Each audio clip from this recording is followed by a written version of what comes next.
Hello friends, எல்லாருக்கும் good morning. Have a nice day. Episode ஓரளவு விகாசின் வந்து கொஞ்சம் நல்லா இருந்தாலும் எபிசோடு வந்து ஓரளவு ஒரு மாதிரியாக தான் இருந்ததுன்னு சொல்லலாம். ஏன்னா வந்து விஜய் வந்து அங்கேயே முடிச்சுட்டு வந்துட்டாரு.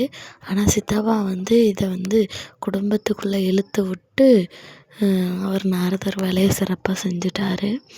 ஆனால் நீங்கள் வந்து இங்கே இருக்க வேண்டாம், எல்லோரும் அவுட் ஹவுஸுக்கு போங்க அப்படின்னோடனே சித்தப்பா உடனே கூப்பிட்டு சொல்கிறாரு, இங்கேயே இருக்க வேண்டாங்கிறான், அவுட் ஹவுஸில் மட்டும் நீ இருக்க வைக்கிற, உங்கள் வேலை என்னமோ அதை மட்டும் பாருங்கள் அப்படின்ட்டு விஜய் வந்து ரொம்ப வந்து பேசுகிறாரு சித்தப்பாவை. இதுக்கு எல்லாமே காரணம் நீங்கள் தான், நான் தான் அங்கேயே முடிச்சிட்டேனே, பேசாத நர்மதாக்கிட்ட பேசாதன்னு சொல்லி முடிச்சிட்டேன், நீ எதுக்கு குடும்பத்தில் கொண்டு வந்தீங்க அப்படின்னு சொல்லிட்டு பேசுகிறான். பேசிட்டு உங்கள் வேலையை மட்டும் போய் பாருங்கள், போய் ஆஃபீஸை பாருங்க அப்படின்னு சொல்லிட்டு அனுப்பி வைக்கிறாரு விஜய். உடனே விஜய் வந்து அவங்க சாரதா மட்டும் சொல்கிறாங்க, அத்தை நான் எல்லாத்தையுமே பார்த்துறேன், எல்லோரும் போங்க அப்படின்னு சொல்லிட்டு போக சொல்லிடுறாங்க. அப்புறம் காவேரி விஜய் இருக்காங்க, வந்து தலைவலிக்குதுன்னு சொல்கிறாரு. உடனே ஆவி பிடிக்கிறதுக்கு கூப்பிட்றான். எங்கே என்னைய கூப்பிட்றா அப்படின்னு சொல்லிட்டு விஜய் கேட்கவும், வாங்க ஆவி பிடிங்க அப்படின்னு சொல்லி கூப்பிட்றான். இல்லை வரலை, நான் வரல அப்படின்னு சொல்லி, வாங்க வந்தால் தான் சரியாக வரும் அப்படின்ட்டு சொன்னோடனே விஜய் வந்து போகிறாங்க.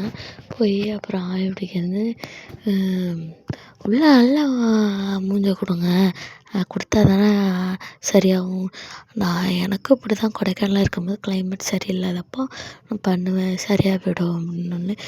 ஆர்வக்குள்ளார என்னடி பண்ணுற, ரொம்ப போட்டு மூஞ்சி இது பண்ணாத அப்படின்னு. ஆவி நல்லா வரட்டும், ஆவி வரட்டும்னு சுற்றி இருக்க ஆவியெல்லாம் வந்துடாமல் இது கிண்டல் பண்ணாமல் மூஞ்ச வாங்கிங்க கொடுங்க அப்படின்னு சொல்லிட்டு உள்ளே வச்சு இதை பண்ணி ஒரு வழியாக ஆவியை பிடிச்சிருவாங்க 2 பேரும். அப்புறம் வந்து ரிலாக்ஸாக வந்து உட்காந்துருக்கும்போது, வாங்க மடியில் படுத்துங்க, உங்களுக்கு நான் மசாஜ் பண்ணி விட்றேன் அப்படின்னு சொல்லிட்டு மசாஜ் பண்ணி விட்றோன்னே, என்னவோ நீ பண்ணுற ஆனால் நல்லா இருக்கு அப்படின்னு சொல்லிட்டு விஜய் வந்து சொல்கிறாரு. காவேரியும் சிரிக்கிறா. அப்புறம் என்னென்னா, பசுவு அதாவது சித்தப்பா வந்து என்ன பண்ணுறாருன்னா, அதை இது பண்ணார்ல, ஆஃபீஸுக்கு போனார்ல, அவர் வந்து அங்கே உள்ள ப்ராப்ளம் எல்லாத்தையுமே அவங்க சொல்லும்போது விஜய்கிட்ட அவர் வந்து சொல்லவே இல்லை. பரவாயில்ல, நாளைக்கு வந்து அந்த பிரச்சனையை எல்லோரும் வந்து கேட்கும்போது அவன் பார்த்துக்கட்டும் அப்படின்னு விட்டுட்டாரு. போயுமே ஐயப்பன் சார் நீங்கள் வந்து சித்தப்பாட்ட போய் சொல்லுவீங்களா அந்த பிரச்சனையை அப்படின்னு சொல்லிட்டு தான் எனக்கு இருந்துச்சு. அவன் வந்து சொல்லாமல் இருந்ததுனால அடுத்த நாள் ஆஃபீஸை காட்டுறாங்க, எல்லாருமே வந்து நிற்கிறாங்க. விஜய்க்கு வந்து என்ன பண்ணுறதுன்னே தெரியலை. ஏன்னா திடீர்னு வந்து இப்படி நின்னா என்ன பண்ண முடியும், அதான் வந்து என்ன பண்ணுறதுன்னு தெரியாமல் அப்படியே சுற்றி முற்றி பார்க்குறாங்க. இதோட முடிக்கிறாங்க. என்ன நடக்க போகுதுன்னு தெரியலை.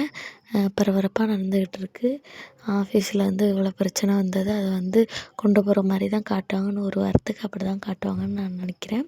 நீங்கள் என்ன நினைக்கிறீங்கன்னு கமெண்ட் பண்ணுங்கள். இதேமாரி அப்டேட்ஸ்க்கு நம்ம சேனலை சப்ஸ்கிரைப் பண்ணுங்கள். ஒரு லைக்கை தட்டி விட்டு போயிருங்க.